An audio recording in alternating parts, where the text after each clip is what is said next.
Whenever there's a murder, it's the job of detectives to find out who the killer is and how they killed. And often it's forensic evidence which provides the clues. The finding of his DNA wasn't just on the murder weapon, it was on a most important part of the murder weapon. This evidence was the breakthrough that we needed. The forensic evidence in this case was crucial. In this series, we shine a light on how cutting-edge forensic techniques and the power of science brought the most dangerous killers to justice. A truly horrific criminal, a monster. It's a hammer blow. You don't know how you're going to carry on. We'll hear how some of the most disturbing crimes were solved thanks to the tiniest fragments of evidence. He basically said to me, "She's in the house, go and find her." The amount of blood that was there indicated that there was a frenzied attack. There was no reasonable explanation for them. That's why he changed his plea. And how even the most forensically aware of killers couldn't beat the experts and hide their crimes. The key thing about having a DNA profile is you've got probably the sharpest tool in the box. I was so elated beforehand. We didn't have the evidence, and all of a sudden, we'd cracked it. In this episode, a woman goes missing and a body is found. This was a classic example that she'd been strangled. Advances in science which lead to answers from tiny pieces of evidence left at the scene. The most successful result we had was from a sample from the outside of the chewing gum in this instance. And loved ones waiting decades for answers. I'll never forget her. That girl will always be in my life and always be in my heart. Gone but not forgotten. This is forensics, catching the killer.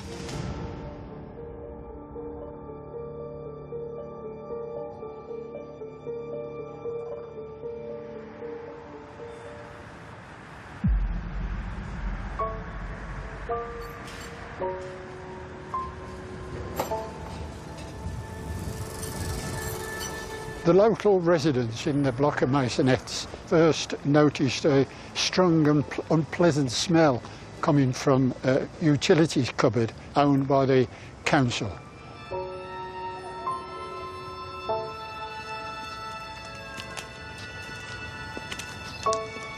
The council were informed and workmen attended and jimmied off the padlock off the door.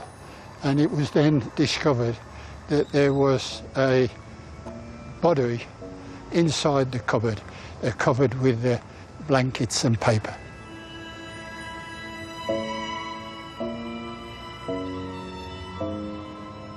Tuesday, the 18th of August, 1981. Detective Inspector Roger Graham from West Midlands Police had been called to a shocking scene in the residential suburb of Ladywood, Birmingham.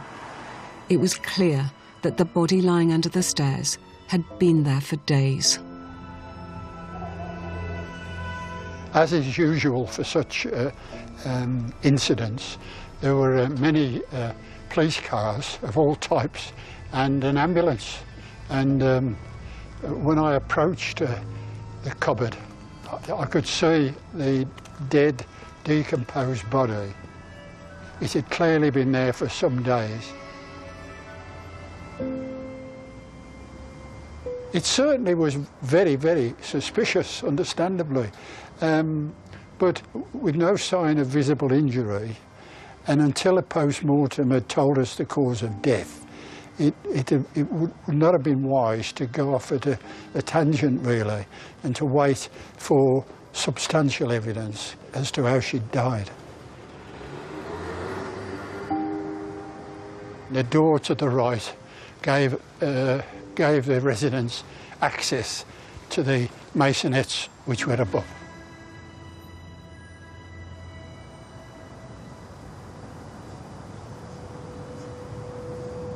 The area around the masonette was cordoned off and a heavy police presence moved onto the site.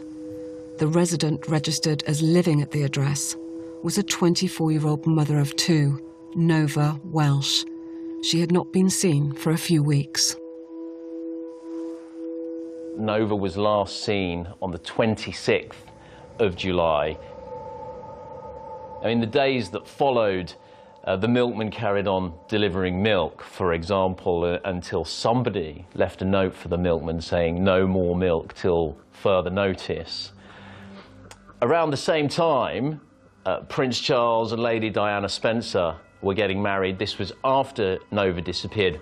And in the conversations that were going on about where Nova might be, there was even speculation that she'd gone down to London to watch the royal wedding and be part of those celebrations. As those closest to Nova grew more and more concerned, they eventually raised the alarm. Alan Crouch was a detective constable at the time. One of her closer neighbours, a friend of hers, was becoming more and more concerned about the fact that Nova had not been seen. So on the 9th of August, that neighbour reported Nova missing. That generated a response from the local police, and 2 officers attended Nova's masonette to make inquiries.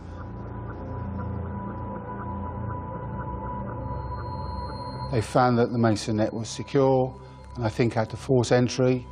And whilst in the premises, they found that the fridge contained food that was going off. There was a milk bottle on a worktop that also had gone off, and I think there was a skull can of lager that could be seen as well. But suffice to say, there was no trace of Nova, or indeed anybody else in the masonette. Nova was popular and well known, so her disappearance had been noticed by many. She was working as a part-time cleaner, and she appears to have had a pretty active social life. She was going to dances, she attended a wedding, she seems to have had plenty of friends, so it was very unusual. As police conducted interviews with Nova's neighbours, it transpired that 2 of them had heard something one night, although at the time the noises had seemed insignificant. During the early hours of the 27th of July, i.e. just after midnight, 2 of Nova's neighbours were sitting and watching television when they heard the sound of footsteps going past their masonette door, and they considered that there were, or more than one person, were responsible for those footsteps. And I think that they probably were heading in the general direction of Nova's flat. Shortly afterwards, they heard further footsteps, but they were shuffling footsteps, as though they were carrying something or dragging something along. The neighbours also heard doors being slammed and banged, and a little bit later, the main access door to the masonette was slammed shut, and shortly after again, a car was heard to drive off.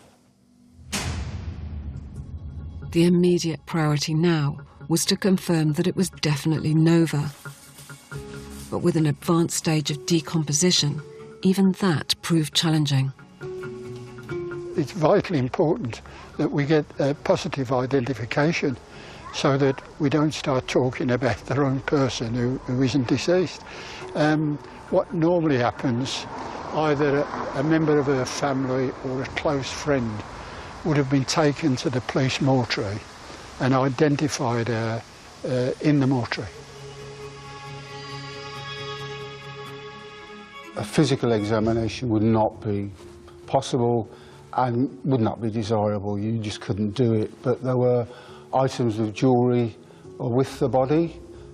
They were shown to a close friend and identified as the jewellery that belonged to Nova Welsh.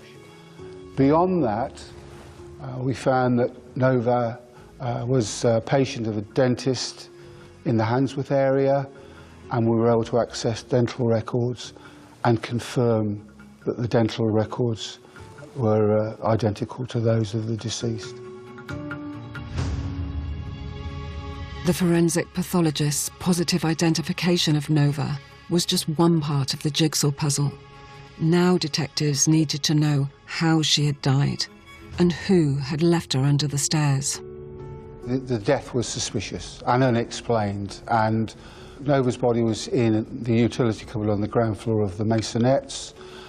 The door to the utility cupboard had been shut, and what had happened was that when the lock was replaced, clearly by those that had put Nova into the cupboard, the lock had been resealed using a piece of chewing gum.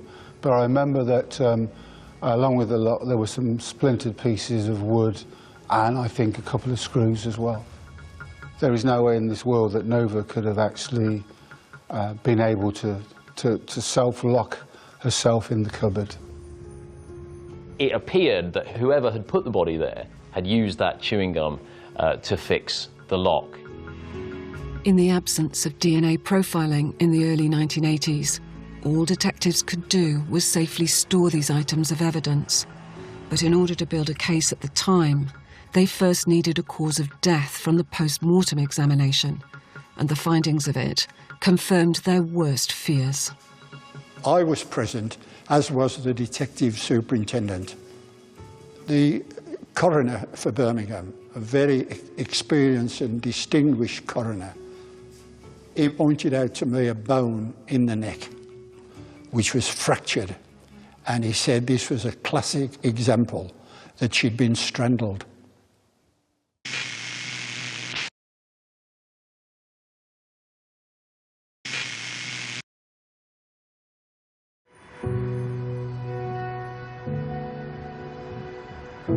In August 1981, police in the inner city area of Ladywood, Birmingham, were investigating the death of 24-year-old Nova Welsh. Nova had been strangled and her body left under communal stairs in a block of flats. Nova was a mother of 2 young children and had a close group of friends, one of whom was Claudette Francis.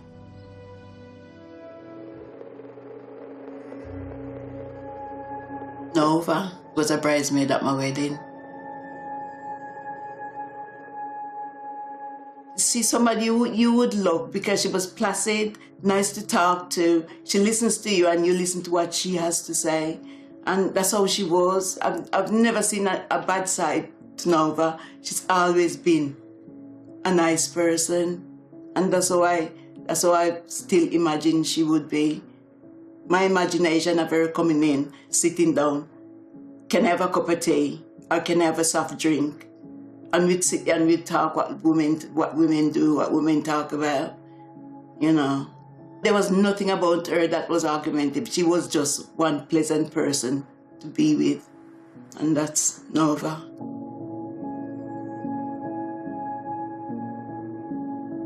Claudette was one of the first of Nova's friends to be visited by detectives after her body had been found. One day the door knocked, and there was a policeman at the door. Asked me if I know Nova Welch. I said, yeah. He said, we found her body in a cupboard in Ladywood. That.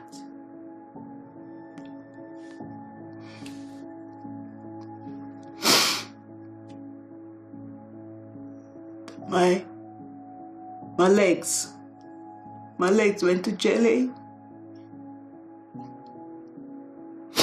I couldn't eat, sleep for weeks. You just cannot get it out.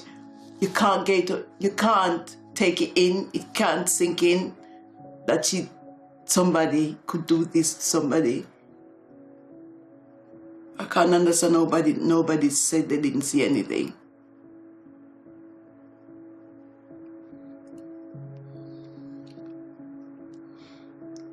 A life just gone like that. Nova did not deserve to go like that. She was a beautiful person, body and soul.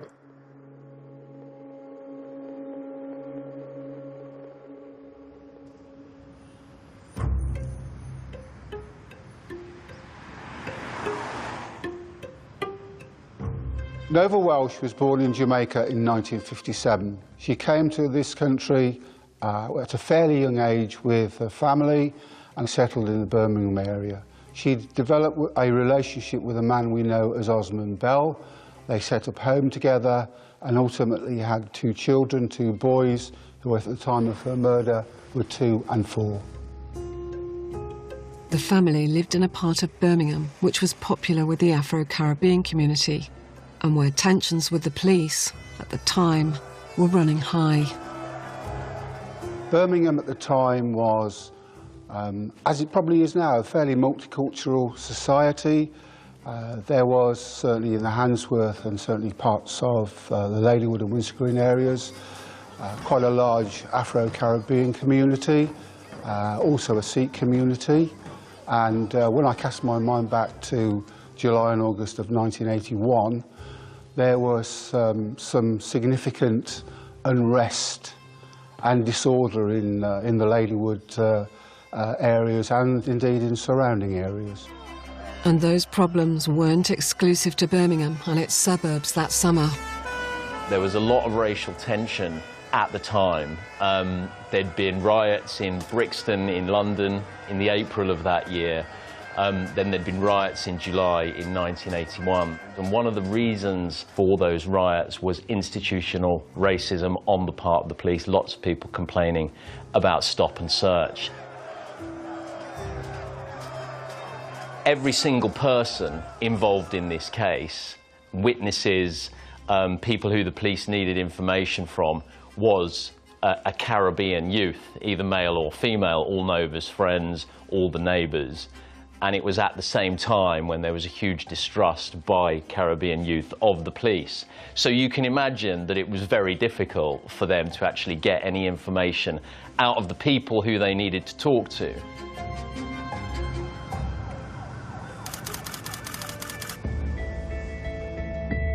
But despite this backdrop of racial tension and mistrust of the police in the Ladywood community, someone did reach out to detectives regarding an item which had been sent to them while Nova was missing.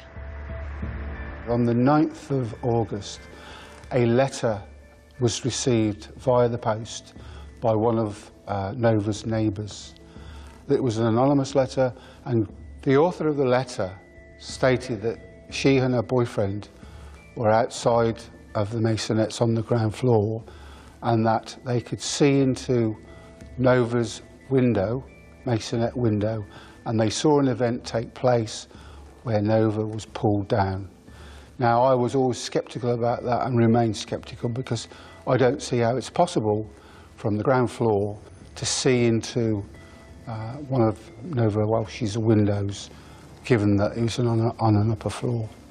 And obviously that intention was probably to point the finger away from the real perpetrator of the crime. The police did run whatever tests they had available at the time on this letter, but they weren't able to draw any conclusions from it as to the identity of the person who sent it. But the most important thing about this letter, the most important thing they did with it, was keep it. While continuing their forensics investigations, detectives also began questioning Nova's friends to build a picture of who she was and any potential suspects. They asked about her family life and relationship with her husband, Osmond Bell. The relationship was violent.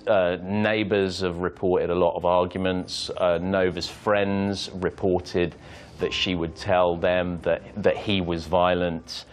He was jealous, he was possessive. He'd said to somebody else, I think, if she leaves me, I know what I'm going to have to do. She always said she weren't happy. We have talked 1 and 2 times about, because I turned to her one day and I said, why don't you leave? But it's not that easy. First of all, you need security.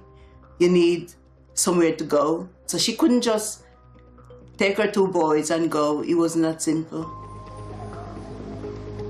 With so much known about the state of Nova's marriage, Bell quickly became the focus of the police investigation.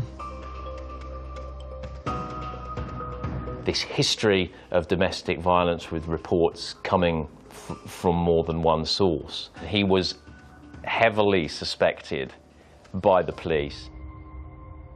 Bell was arrested and taken in for questioning. I actually arrested Bell on suspicion of murder on the Saturday after the 18th of August. He was at his place of employment, which was on the Ladywood and Handsworth boundary. He caused no trouble. He didn't dispute that we were taking him to the police station. News of the arrest spread quickly and was reported in the local news. I said to my husband, it's him. Can't be nobody else, because I didn't know nobody else in her life. It was just her, 2 children, and him. So who else could it be? It's gotta be him. And that was what's in my head, and it never left my head. But the interviews of Bell weren't straightforward. Like in his witness statement, he was not making any admission of guilt. At some stage during the interviewing, Bell given an alibi, which was that he'd been with his father. The father was subsequently seen by some other officers, and he supported Bell's story. I was as sure can be that he was our one and only prime suspect.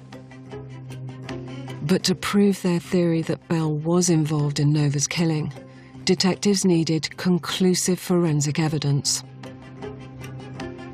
Forensic opportunities, certainly in those days, were very limited, so there was no great opportunity to do anything in a scientific way with any of the exhibits. So the senior officers that were involved in the running of the case decided that, at that time there was insufficient evidence to prefer a charge of murder against him. The case came to, sadly came to a halt. With no other suspects and no concrete evidence, Osman Bell was released and the Nova Welsh case went cold for 30 long years. That is until crucial forensic evidence would finally come to light.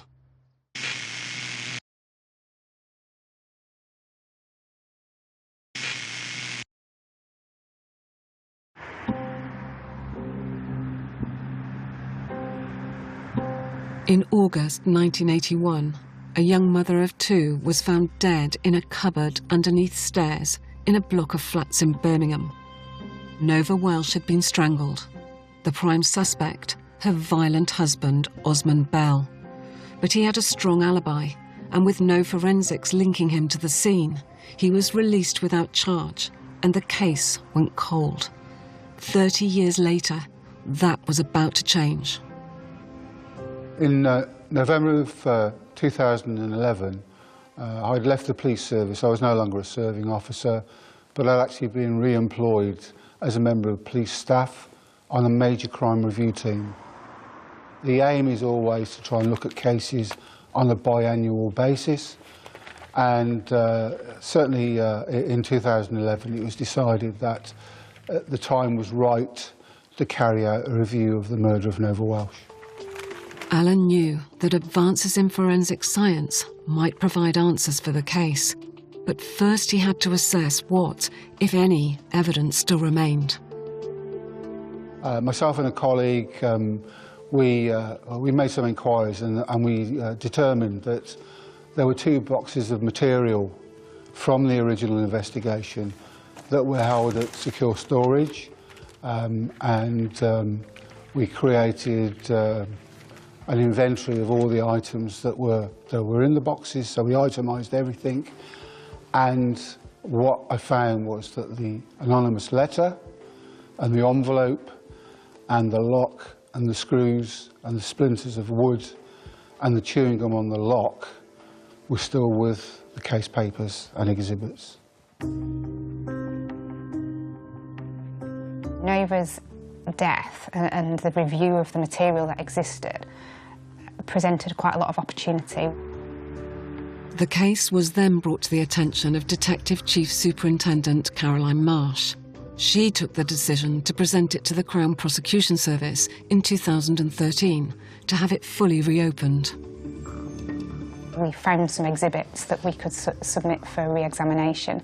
A lot of the witnesses were still alive and still local, actually. We had to, spend quite a number of months trying to find a lot of the key witnesses in this case. You need all of those different components, really, to be able to successfully reinvestigate a cold case. And in this case, there was a lot of those things existed. There was a lot of opportunity, or that's what it looked like from the start. Of all the forensic sciences to have advanced in the last 30 years, DNA profiling was one of the most remarkable. Jane Rice was brought on to assess if it could be used on Nova's case. We can obtain a DNA profile from almost any biological material, such as skin cells, blood, saliva, or semen. We can then compare it to a DNA profile obtained from any individual's reference sample, and if those two DNA profiles match, then that individual, along with any other individual who shares that DNA profile, can be considered as a possible source of that biological material.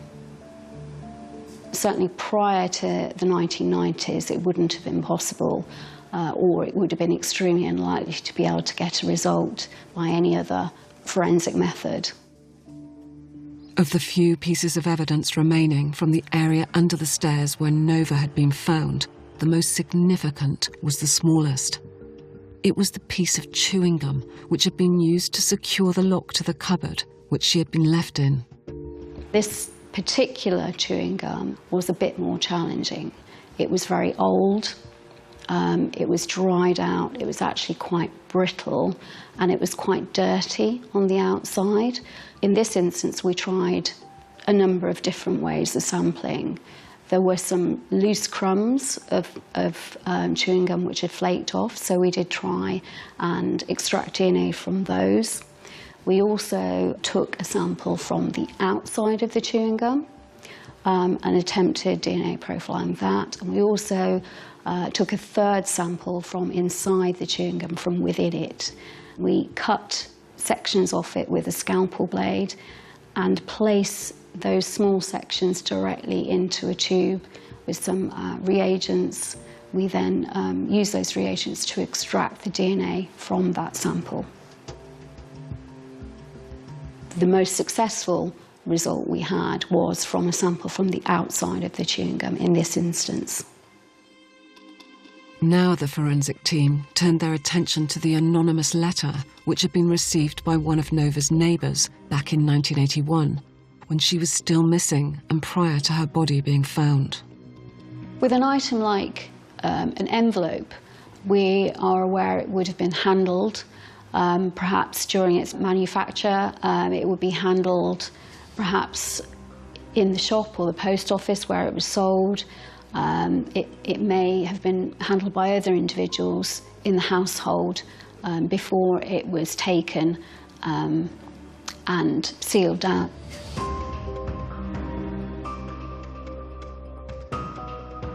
Quite importantly, when Nova's friend had received the letter, which I should say actually was an anonymous letter, she'd opened the letter by cutting along the top edge of the envelope.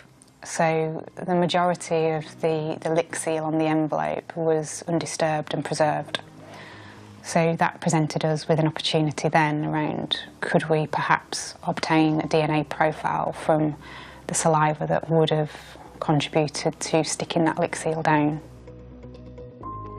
The process that we undertake is we very, very carefully peel back the envelope flap to expose the areas that were previously sealed under the flap. We then take a cotton swab, so it's a bit like a cotton wool bud. We moisten that with water and then we rub it gently against the surface. And what that does is remove any cells, DNA cells, so that could be skin cells or saliva cells that are present. And we then take that swab and we cut the swab head off into a tube with some chemicals, and then we extract the DNA from those cells that have been transferred onto the swab head. Now, Jane and her team needed to know if they could match the findings of the envelope to anything found at the 1981 crime scene. With the envelope flap, we obtained not a full DNA profile, but a partial DNA profile, in that we didn't have test results at all the areas of the DNA that we looked at. However, those areas that corresponded between the result from the chewing gum and the result from the envelope flap did indeed match.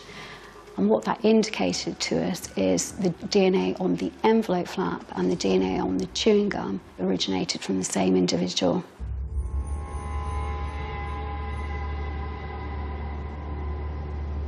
The really important thing to do was to try and identify whose profile that was. Now, the obvious thing to do is to just submit that to the DNA database and hope that you get a hit. But in this case, we submitted the profile to the database and we got no hit. So whoever's profile that was, they were not on the police systems. With no match on the national database, DCS Caroline Marsh and her team looked again at the suspects from the initial inquiry back in 1981, in particular, Nova's husband, Osmond Bell. They needed to know if it was his DNA on the items found, but how to obtain it wasn't straightforward.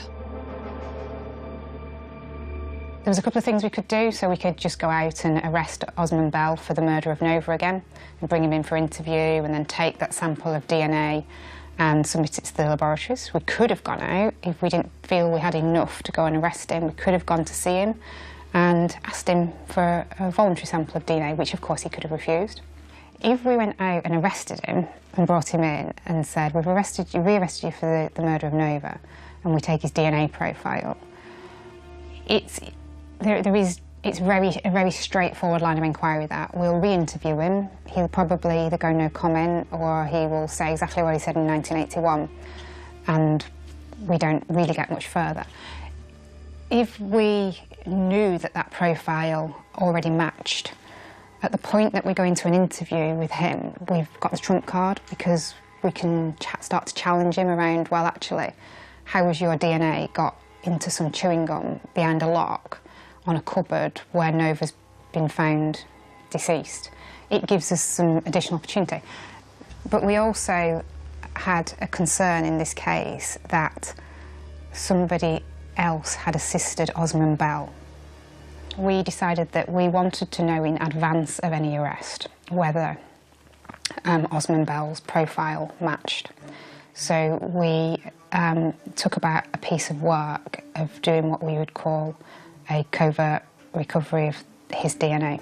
That covert operation, undertaken in 2013, led detectives to obtaining a discarded cigarette which Osmond Bell had smoked. It was then sent to the laboratory for forensic analysis. Would this finally link Bell to Nova's death?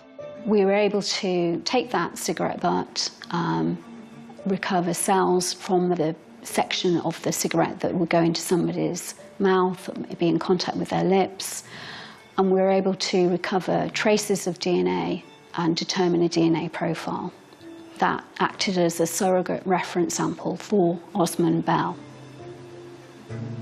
We compared that surrogate reference sample from the cigarette butt from Osmond Bell to the DNA results that we had obtained from the envelope flap and from the chewing gum, and those profiles matched.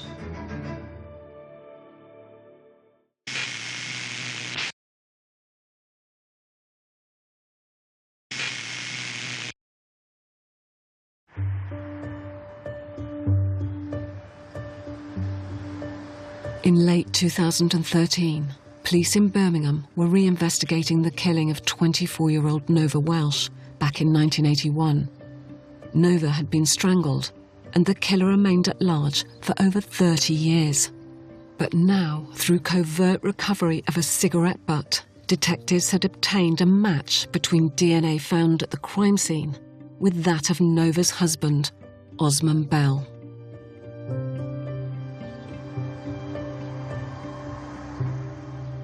We sent officers from the homicide team round fairly early one morning and just arrested him at his home address. He didn't at any point say, I'm not responsible for the murder of Nova Welsh. He was extremely subdued, he took legal advice, he went no comment in the interview, and he didn't protest at all around the police procedures.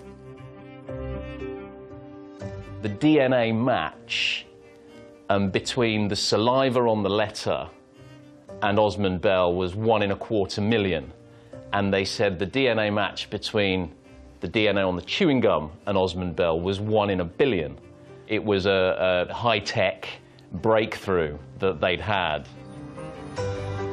In 2016, over 30 years since Nova Welsh had been killed, West Midlands Police finally had enough evidence to charge Osman Bell with the killing of his wife.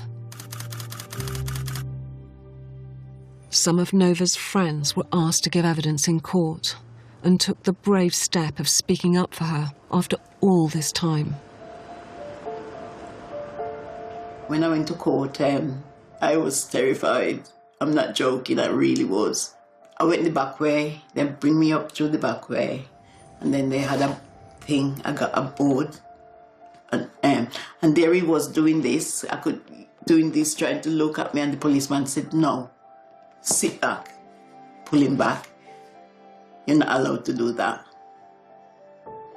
Because he did try to see what I look like. Osman Bell's demeanour throughout the trial was extraordinarily calm. He sat listening intently to everything that was being said. There was no emotion. And I remember thinking there was a contrast between the sort of calm demeanour he was giving off and the effect that he appeared to be having on Claudette Francis to the degree that she wanted this screen put up. And the thing that I remember that she was very clear about was that she said Nova had told her that Osman was always hitting her. Those were the words she used. And Osman Bell's barrister put it to her that it was a time when everybody was gossiping about his client. Perhaps this was something you heard through a third party. But Claudette Francis was adamant. She said, no, that's what Nova told me. He was always hitting her. She was very firm about it. On the 22nd of March 2017, the verdict was reached. In the absence of proof that he had intended to kill Nova, the jury found 60-year-old Osman Bell guilty of manslaughter. And he was sentenced to 12 years in prison. It was almost like he was expecting it, I'll be honest. There was no reaction on his face. He just stood there, he listened, he seemed to accept it, and then he went down. The outcome of the trial was, for me, just an enormous sense of relief and an extremely important event, as I say, for Nova's family, for Nova's friends, for the original inquiry team, and for the new inquiry team, that this had resulted in a successful conviction.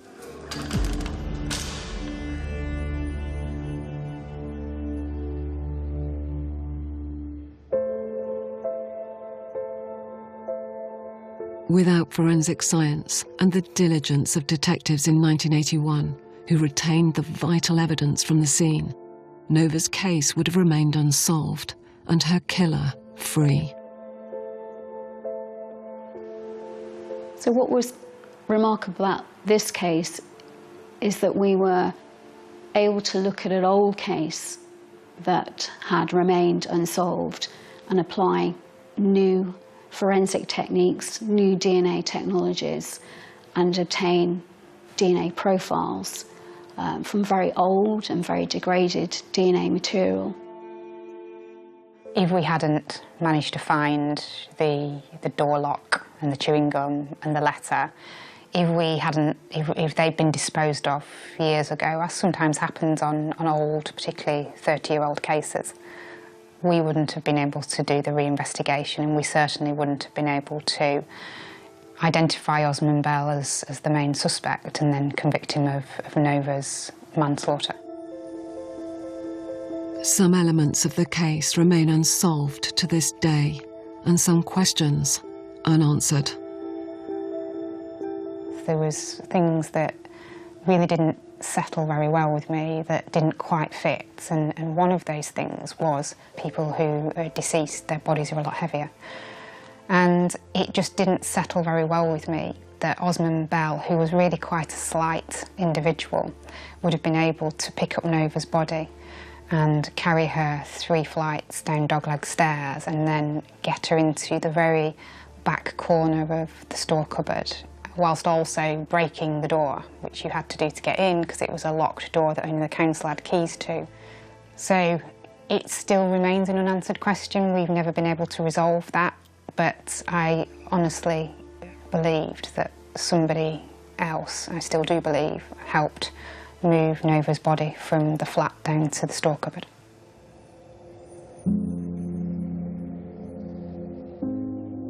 But the greatest unanswered question of all remains why Nova's life, and that of all victims of domestic violence, was taken. When we first became aware of this story, it was a story about DNA technology. The advances in science that had enabled the police to match DNA from some chewing gum, DNA from an envelope with their prime suspect. But when you take all that away, what this is a case of domestic violence. Women are killed by their partners in this country at a rate of about 2 a week. These are, in a sense, the most cowardly murders because they are always a betrayal of the worst kind. It's a romantic partner, it's a family member taking somebody's life in the place where they should be the safest, which is their home.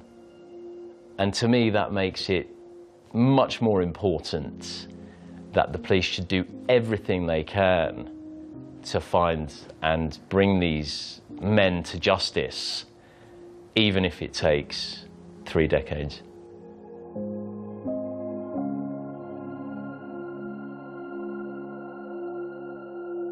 I just can't understand why you love someone, you've been with someone, you had 2 children with someone, and you turn around and take your life. Why? What was the reason? Why she could have done you that bad that you couldn't say, leave, you go your way and I'll go mine. Can't give her life back now, can you? Because she's gone. She's not there anymore. Her friendship, her beautiful face. You do miss her. You'll never, I'll never forget her. Never. That girl will always be in my life and always be in my heart. Gone but not forgotten.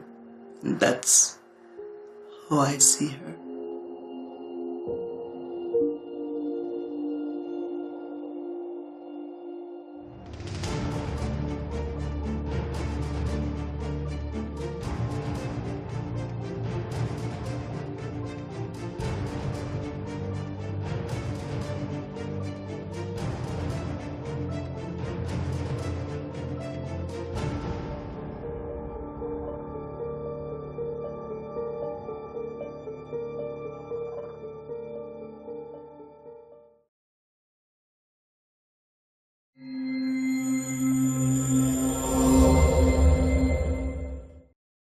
If you have been affected by any of the issues raised in this programme, help is available online at sky.com/viewer support.